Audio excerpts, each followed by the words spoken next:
श्री गणेशाय नमः। श्रीदारिद्र्यदहन शिवस्तोत्र। विश्वेश्वराय नरकार्णवतारणाय कर्णामृताय शशिशेखरधारणाय कर्पूरकान्तिधवलाय जटाधराय दारिद्र्यदुःखदहनाय नमः शिवाय। गौरीप्रियाय रजनीशकलाधराय कालान्तकाय भुजगाधिपकङ्कणाय गंगाधराय गजराजविमर्दनाय दारिद्र्यदुःखदहनाय नमः शिवाय। भक्तिप्रियाय भवरोगभयापहाय उग्राय दुर्गभवसागरतारणाय ज्योतिर्मयाय गुणनामसुनृत्यकाय दारिद्र्यदुःखदहनाय नमः शिवाय। चरमाम्बराय शवभस्मविलेपनाय भालेक्षणाय मणिकुण्डलमण्डिताय मञ्जीरपादयुगलाय जटाधराय दारिद्र्यदुःखदहनाय नमः शिवाय। पञ्चाननाय फणिराजविभूषणाय हेमांशुकाय भुवनत्रयमण्डिताय आनन्दभूमिवरदाय तमोमयाय दारिद्र्यदुःखदहनाय नमः शिवाय। भानुप्रियाय भवसागरतारणाय कालान्तकाय कमलासनपूजिताय नेत्रत्रयाय शुभलक्षणलक्षिताय दारिद्र्यदुःखदहनाय नमः शिवाय। रामप्रियाय रघुनाथवरप्रदाय नागप्रियाय नरकार्णवतारणाय पुण्येषु पुण्यभरिताय सुरार्चिताय दारिद्र्यदुःखदहनाय नमः शिवाय। मुक्तेश्वराय फलदाय गणेश्वराय गीताप्रियाय वृषभेश्वरवाहनाय मातङ्गचरमवसनाय महेश्वराय दारिद्र्यदुःखदहनाय नमः शिवाय। वसिष्ठेन कृतं स्तोत्रं सर्वरोगनिवारणं सर्वसम्पत्करं शीघ्रं पुत्रपौत्रादिवर्धनं त्रिसन्ध्यं यः पठेत् नित्यं स हि स्वर्गमवाप्नुयात्। ॐ श्री गणेशाय नमः। अथ श्री शिवद्वादश ज्योतिर्लिङ्गस्तोत्रम्। सौराष्ट्रदेशे विशदेतिरम्ये ज्योतिर्मयं चन्द्रकलावतंसं भक्तिप्रदानाय कृपावतीर्णं तं सोमनाथं शरणं प्रपद्ये। श्रीशैलशृङ्गे विबुधातिसङ्गे तुलाद्रितुङ्गे विमुदा वसन्तं तमर्जुनं मल्लिकपूर्वमेकं नमामि संसारसमुद्रसेतुम् अवन्तिकायां विहितावतारं मुक्तिप्रदानाय च सज्जनानाम् अकालमृत्योः परिरक्षणार्थं वन्दे महाकालमहासुरेशम्। कावेरिकानर्मदयोः पवित्रे समागमे सज्जनतारणाय सदैव मान्धा त्रिपुरे वसन्त ओङ्कारमीशं शिवमेकमीडे पूर्वोत्तरे प्रज्वलिका निधाने सदा वसन्तं गिरिजासमेतं सुरासुराराधितपादपद्मं श्रीवैद्यनाथं तमहं नमामि याम्ये सदङ्गे नगरे तिरम्ये विभूषिताङ्गं विविधैश्च भोगैः सद्भक्तिमुक्ति प्रदमीशमेकं श्रीनागनाथं शरणं प्रपद्ये महाद्रिपार्श्वे च तटे रमन्तं सम्पूज्यमानं सततं मुनीन्द्रैः सुरासुरैर्यक्षमहोरगाद्ये केदारमीशं शिवमेकमीडे सह्याद्रिशीर्षे विमले वसन्तं गोदावरीतीरपवित्रदेशे यद्दर्शनात्पातकमाशुनाशं प्रयाति तं त्र्यम्बकमीशमीडे सुताम्रपर्णी जलराशियोगे निबध्य सेतुं विशिखैरसङ्ख्ये श्रीरामचन्द्रेण समर्पितं तं रामेश्वराख्यं नियतं नमामि यमडाकिनीशा किनिका समाजे निषेव्यमाणं पिशिताशनैश्च सदैव भीमा द्विपदा प्रसिद्धं तं शङ्करं भक्तहितं नमामि सानन्दमानन्दवने वसन्त मानन्दकन्दं हतपापवृन्दं वाराणसीनाथमनाथनाथं श्रीविश्वनाथं शरणं प्रपद्ये इलापुरे रम्यविशालकेऽस्मिन् समुल्लसन्तं च जगद्वरेण्यं वन्दे महोदारतरस्वभावं कृष्णेश्वराख्यं शरणं प्रपद्ये ज्योतिर्मयद्वादशलिङ्गकानां शिवात्मनां प्रोक्तमिदं क्रमेण स्तोत्रं पठित्वा मनुज्योतिभक्त्या फलं तदालोक्य निजं भजेच्च श्रीशिवगौरी स्तोत्रम् श्रीनिपाशपुष्पशरपुण्ड्रचापके करपङ्कजैः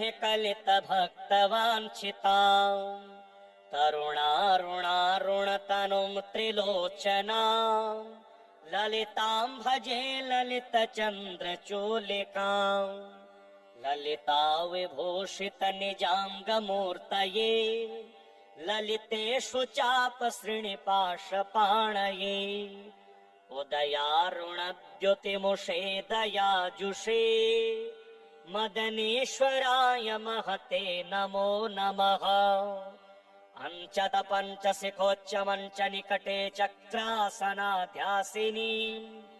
सौन्दर्यस्य महीं नवाब्दवयसं गौरीं कुलालापिनीं माला पुष्पसृणे गुणाञ्चितकरां भोगप्रमाणस्तनीं बालां श्रीललिताम्बिका दुहितरं लीलासमुद्रां भजे चिन्तामणिग्रहवराञ्चितशक्तिचक्र रक्षाकरं कलितकुङ्कुमरक्तवर्णं सौन्दर्यराशिवपुषं दशवर्षदेश्यं वन्दे कुमारमदनेश्वरमिन्दुमालिम् अपराजितनामधेयमश्वं सुखमारूढवती सुवर्णवर्णा विलसन्मणिवेत्रपाशहस्ता परिभूयात् परमेश्वरे सपत्नान् अधिरुह्य जपारुणं तुरङ्गम्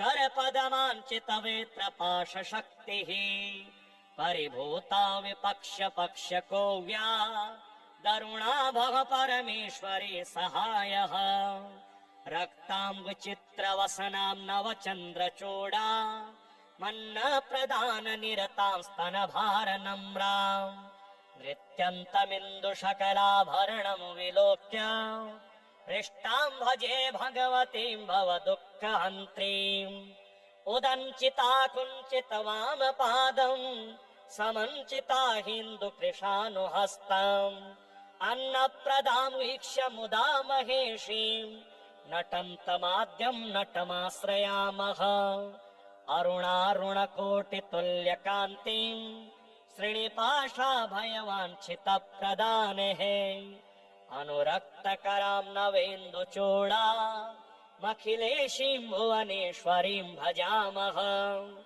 बालेन्दुकलितोत्तंसं बालारुणसमद्युतिं पाशाङ्कुशवराभीते करं शम्भुं समाश्रये कुलाचलकुतूहलं कुसुमचापसञ्जीवनं कुचे कलितवल्कलं गुरुकृपारसं लोचने जपास हृदयं रुचौ जपवटाभिरामं करे जटानिबिडितं कचे जयति जीवितं शाम्भवम् दत्तात्रेयं शिवं शान्तमिन्द्रनीलनिभं प्रभुम् आत्ममायारतं देवमवधूतं दिगम्बरम् भस्मोद्धोलितसर्वाङ्गं जटाजूटधरं विभुम् चतुर्बाहुमुदाराङ्गं प्रफुल्लकमलेक्षणम् ज्ञानयोगनिधिं विश्वगुरुं योगिजनप्रियं भक्तानुकम्पिनं सर्वसाक्षिणं सिद्धसेवितम् एवं यः सततं ध्यायेत् देवदेवं सनातनं समुक्तः सर्वपापेभ्यो निःश्रेयसमवाप्नुयात्। ॐ श्रीगणेशाय नमः। श्रीदारिद्र्यदहन शिवस्तोत्रम् विश्वेश्वराय नरकार्णवतारणाय कर्णामृताय शशिशेखरधारणाय कर्पूरकान्तिधवलाय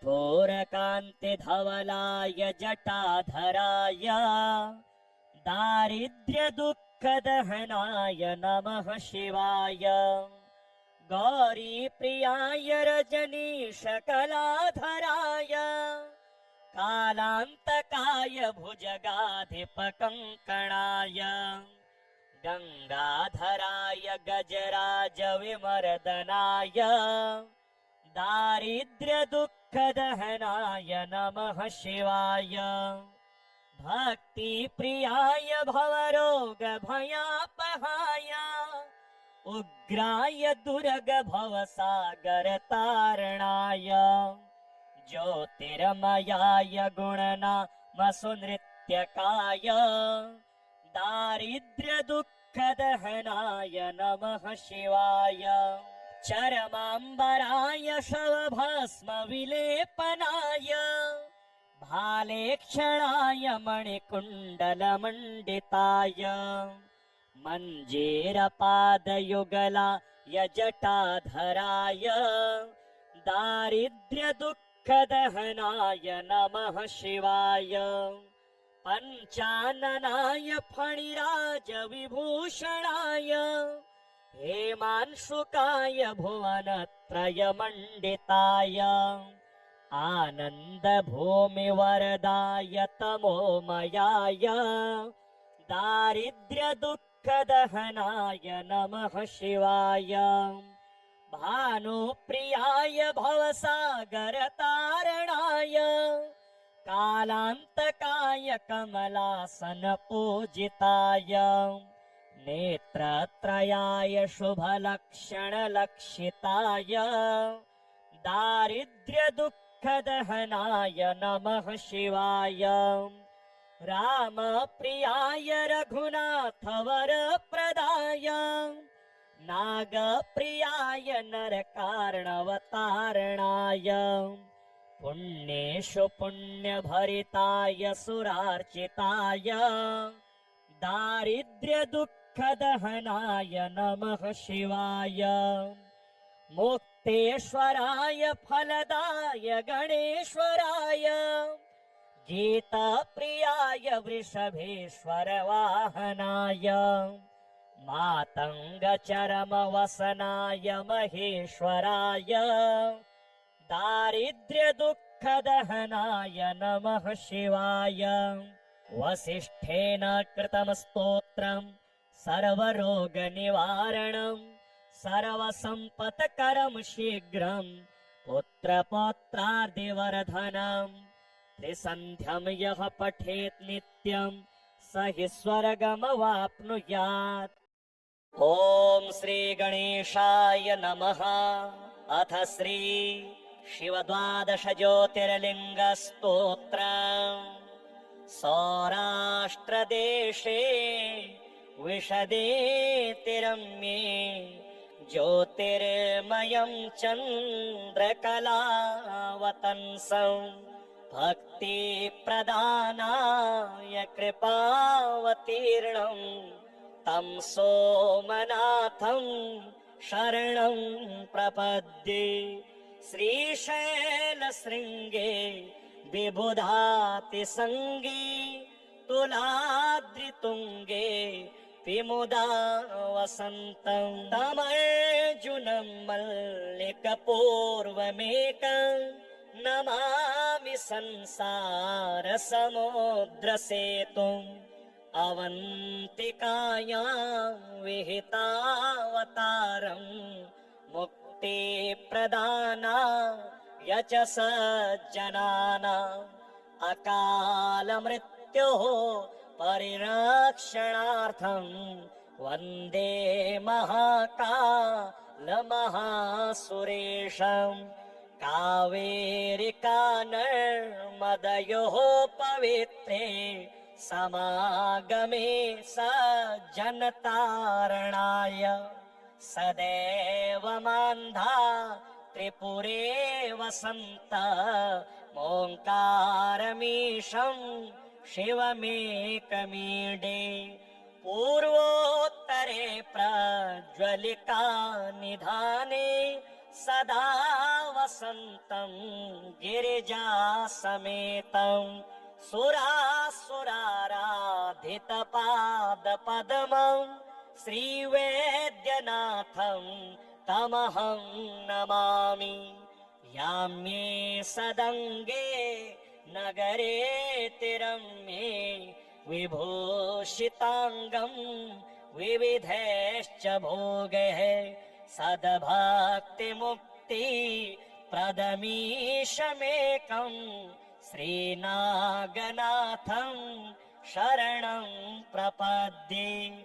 महाद्रिपार्श्वे च तटे रमन्तं सम्पूज्यमानं सततं मुनीन्द्रैः सुरासुरैर्यक्षमहोरगाद्ये केदारमीशं शिवमेकमीडे।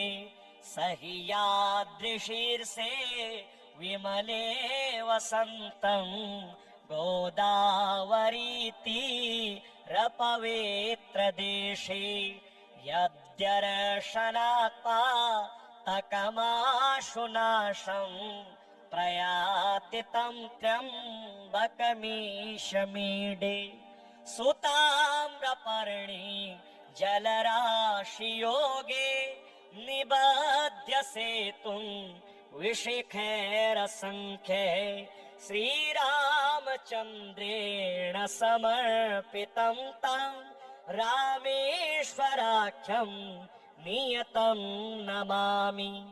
यमडाकिनीशा किनिका समाजे निषेव्यमाणं पिशिताशनैश्च सदैव भीमा द्विपदा प्रसिद्धं तं शङ्करं भक्तहितं नमामि।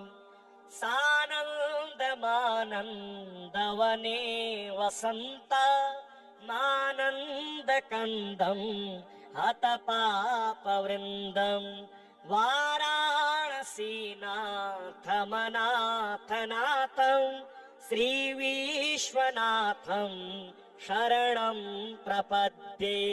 इलापुरे रम्यविशालकेऽस्मिन् समुल्लसन्तं च जगद्वरेण्यं वन्दे महोदारतरस्वभावं कृष्णेश्वराख्यं शरणं प्रपद्ये।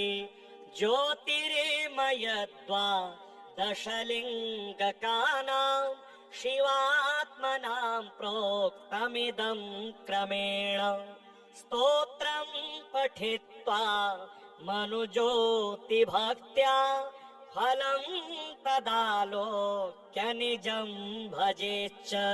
श्री शिवगौरी स्तोत्रम्।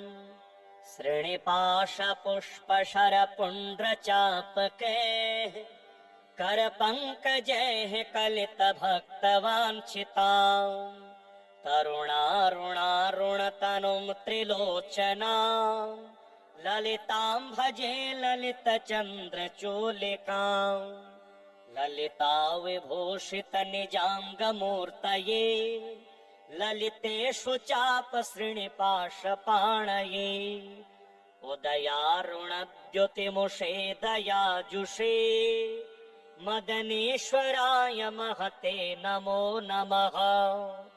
अंचतपञ्चशिखोच्चमञ्चनिकटे चक्रासनाध्यासिनी सौन्दर्यस्य महीं नवाब्दवयसं गौरीं कुलालापिनीं माला पुष्पसृणे गुणाञ्चितकरां भोगप्रमाणस्तनीं बालां श्रीललिताम्बिका दुहितरं लीलासमुद्रां भजे।